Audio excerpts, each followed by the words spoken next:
Hello aspirants, welcome back to Believers IAS Academy. In today's polity high yielding topic discussion, we are discussing the most important chapter, the center-state relation, as a major chunk as a part of the parliamentary system where most of the questions come flying.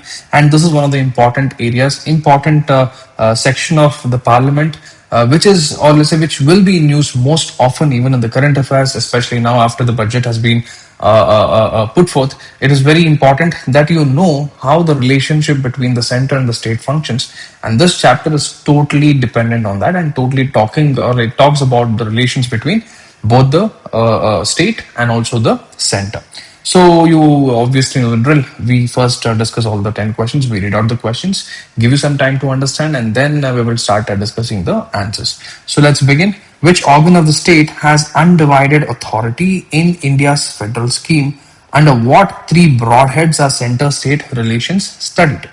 Second question, what are the four dimensions of legislative relations between center and state? Third question, can parliament and state legislatures enact extraterritorial legislation? Fourth question, in what situations do parliamentary laws not automatically apply to certain regions?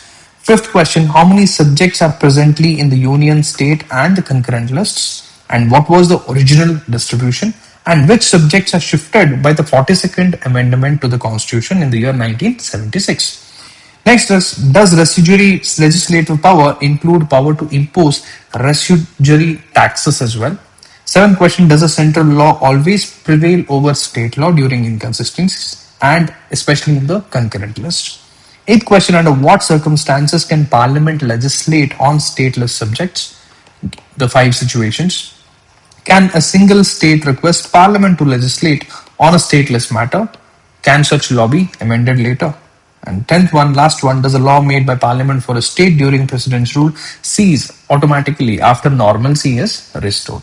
So now if you try and understand, we are discussing the legislative functions between the center and states, the 10 most important aspects you have to know for the preliminary examination. And let's start with the explanation. First question, which organ of the state has undivided authority in India's federal scheme? So which is that? It is the judiciary. The judiciary is one organ of the government, or let's say organ of the country, which has not divided its responsibilities between center and states separately, like how it actually happens with other organs. Rather, the judiciary in the Indian context is integrated, right? India has an integrated judicial system, whereas it has one hierarchy headed by the Supreme Court and followed by the high courts and the subordinate courts. And the center-state relations are studied under three important heads, because we have to study what are the three important broad heads under the center-state relations are studied. These three important categories are very important. First is the legislative relations, administrative relations, and then the financial relations. However, the judicial relations is not studied as a part of center-state relation. Why? Because it is integrated. We follow the integrated judiciary system. So it is provided in the part 11 and part 12 of the Constitution. Very, very important.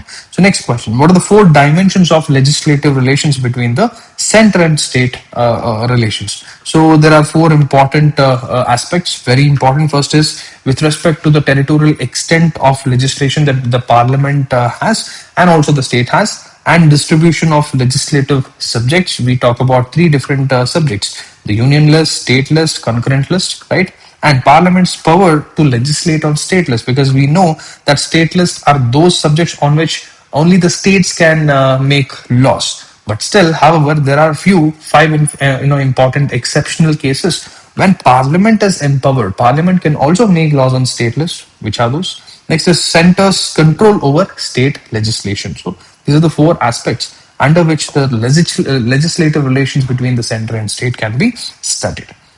Third question, can parliament and state legislatures enact extraterritorial legislation?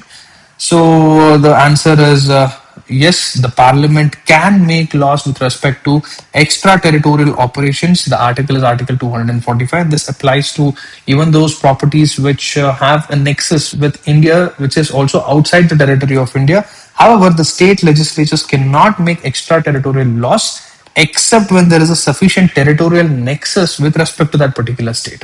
Okay, so thus Parliament enjoys broader legislative reach than the state legislature. Very, very important. Next question: in what situations do parliamentary laws not automatically apply to certain regions? So we have to understand it from the historical perspective, historically and also both constitutionally.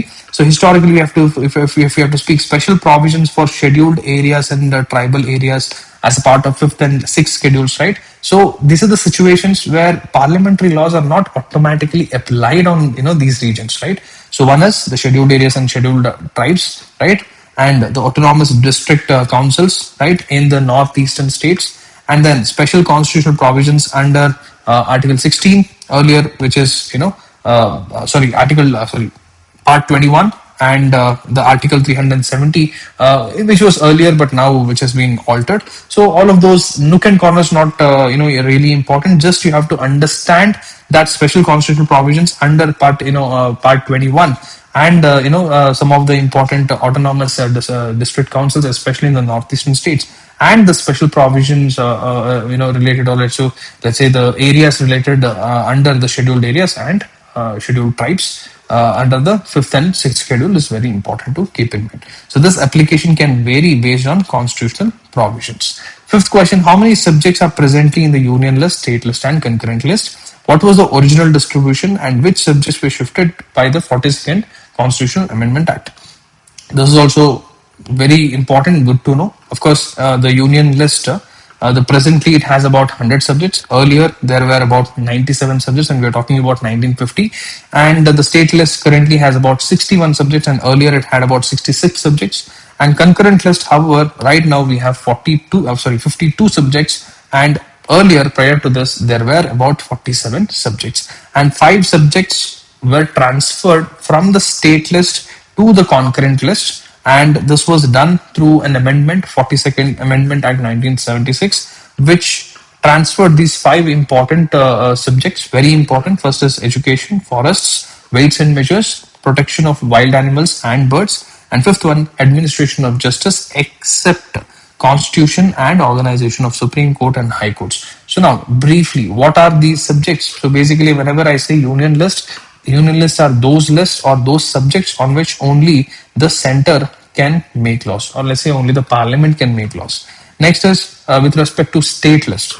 It is that kind of list which has subjects on which only state can make laws, and also during certain exceptional cases, center can also make laws. Especially the first one is Article 249, where Rajya Sabha, if it legislates with a 2/3 majority, saying that yes, this particular state needs parliament's legislation, that is one of the instances when parliament can make laws on state subject.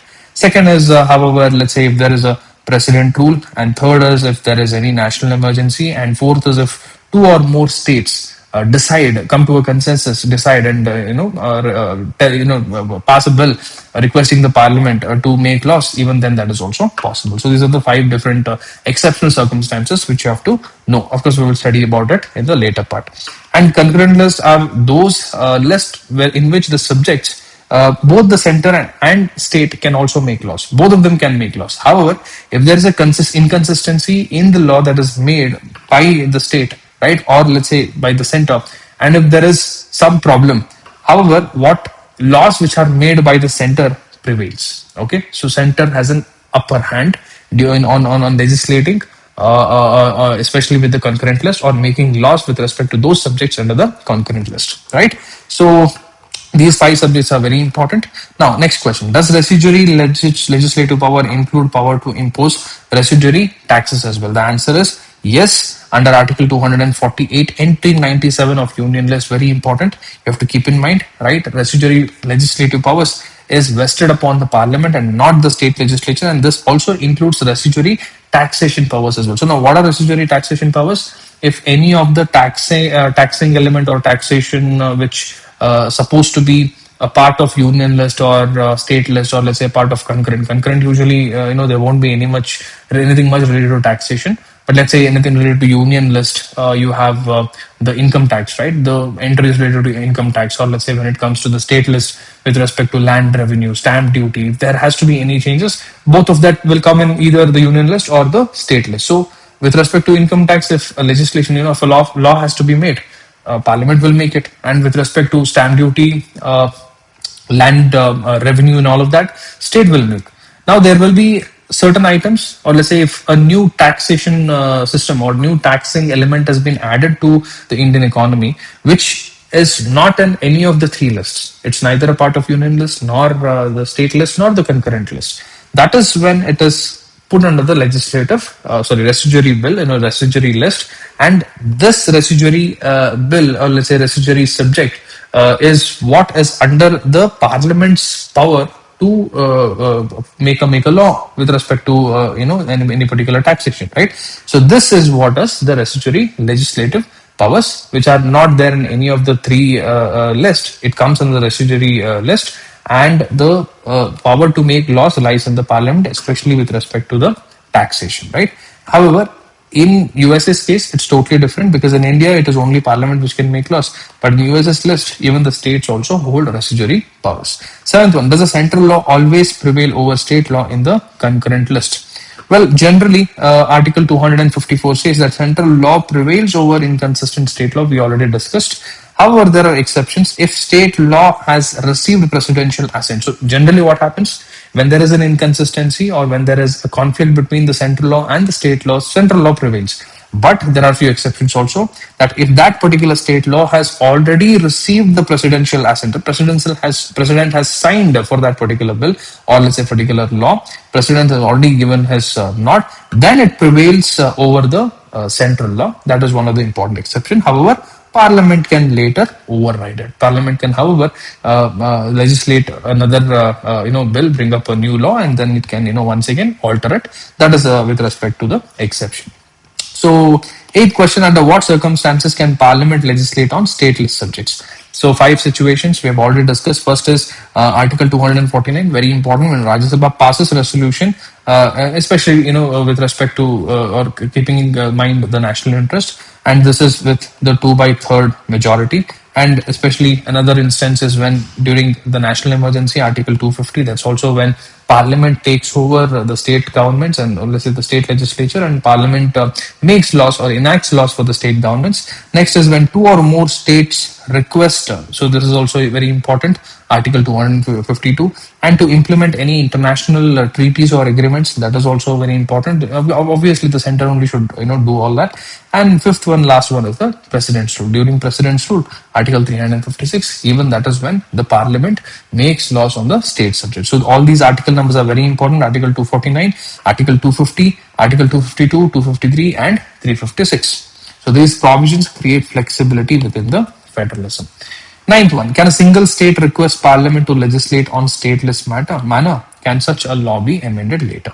So Article 252, which already we discussed. So minimum 2 states must pass a resolution, and then Parliament becomes empowered to legislate for those states. However, these laws apply only to that consenting states, right? Doesn't mean that it applies to all the states, but only those 2 states which has given the consent. The law that has been made by the Parliament is only applicable on those 2 states. However, the other states can also adopt it later if it finds it to be feasible.